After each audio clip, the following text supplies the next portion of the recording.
Open horror story YouTube channel पर आपका स्वागत है। भूत प्रेत पिशाच और शैतानों की रोमांचक कहानियाँ आपको इस चैनल पर सुनने को मिलती हैं। अगर आपको ऐसी ही कहानियाँ सुनना पसंद है तो हमारे इस चैनल को सब्सक्राइब कर लें। तो चलिए आज की कहानी को शुरू करते हैं। रात के 9 बजे अमित और पीयूष कमरे में बैठकर मोबाइल पर टाइम पास कर रहे थे। तभी किसी ने अचानक घर का दरवाजा खटखटाया। अमित ने पीयूष से कहा, कौन आया है भाई?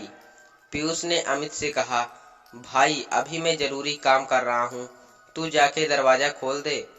अंत में अमित थोड़ा नाराज हो जाता है और दरवाजा खोलने चला जाता है। तभी बाहर से आवाज आई, अरे मैं सूरज, जल्दी से दरवाजा खोलो।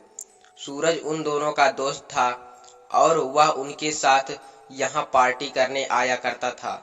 सूरज की बात सुनकर अमित के हाथ रुक गए और अमित तुरंत वापस पीयूष की ओर मुड़ा और देखा कि पीयूष भी उसे देख रहा था। अमित तुरंत पीयूष के पास आया और बोला, सुना भाई? पीयूष बोला, भाई लेकिन ऐसा कैसे हो सकता है? 1 घंटे पहले तो हम सब ने सूरज का अंतिम संस्कार करके आए हैं। ये दोनों सूरज की आवाज सुनकर इसलिए डर रहे थे क्योंकि सूरज का कल एक्सीडेंट हो गया था और उसी में उसकी मौत हो गई थी। इस प्रकार दोनों आश्चर्यचकित होकर यही सोच रहे थे कि फिर से बाहर से सूरज की आवाज आई, अरे कहाँ चले गए तुम दोनों? कब से बाहर खड़ा हूँ, जल्दी से दरवाजा खोलो। लेकिन अमित और पीयूष की तो हालत बिगड़ गई थी। शरीर में खून जम गया था। दोनों एक दूसरे को मूर्ति की तरह देख रहे थे और सूरज बाहर खड़ा सिर्फ नाम पुकार रहा था और कह रहा था, यार दरवाजा खोलो, मैं आज पार्टी का सामान लेकर आया हूँ। लेकिन सूरज की आवाज सुनकर दोनों की पार्टी चली गई। अचानक बाहर से शोर थम गया। ऐसा लग रहा था कि बाहर कोई नहीं है। अभी अमित और पीयूष दोनों का डर खत्म भी नहीं हुआ था कि अचानक उसके बाथरूम से आवाज आने लगी, जैसे बाथरूम में कोई है। लेकिन यह कैसे हो सकता है, क्योंकि घर में अमित और पीयूष के अलावा और कोई भी नहीं रहता और आज उनके घर कोई आया भी नहीं। आवाज सुनकर दोनों बाथरूम के दरवाजे के सामने देख रहे थे कि बाथरूम का दरवाजा अपने आप खुल गया और सूरज एक हाथ में शराब की बोतल और दूसरे हाथ में खाने की कुछ चीजें लेकर बाहर निकला। बाहर आकर सूरज ने सामान टेबल पर रखा और फिर उन दोनों से कहा, अरे ऐसे क्यों घूर रहे हो?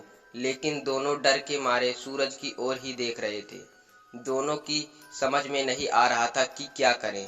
फिर सूरज ने उन दोनों के करीब गया और बोला, इस बार उसकी आवाज बहुत डरावनी लग रही थी। उसने कहा, कल जब मैं शराब नहीं पी रहा था तो तुम दोनों ने मुझे जबरदस्ती शराब पिलाई और अब तुम दोनों मना कर रहे हो। उसकी बात सुनकर अमित ने कहा, भाई हम तो तुम्हारे दोस्त हैं ना। सूरज ने कहा, तुम मेरे दोस्त हो इसलिए तो मैं तुम्हारे पास आया हूँ। अब मैं तुम दोनों को अपने साथ ले जाऊंगा और हम तीनों फिर से पार्टी करेंगे। लेकिन अमित और पीयूष को कुछ समझ नहीं आ रहा था। वो दोनों बस यही सोच रहे थे कि कहीं हम सपना तो नहीं देख रहे। लेकिन यह उन दोनों का सपना नहीं था। वो दोनों सूरज से डरे हुए अपने जीवन की भीख मांग रहे थे, लेकिन इसका सूरज पर कोई प्रभाव नहीं पड़ रहा था और ऐसा लग रहा था जैसे मरने के बाद भी सूरज अपने दोस्तों के बिना नहीं रह सकता था।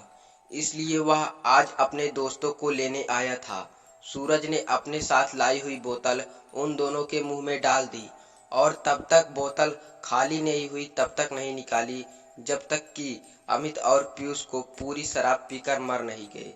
उन दोनों को सूरज अपने साथ लेने आया था और वह उन दोनों को अपने साथ लेकर चला गया।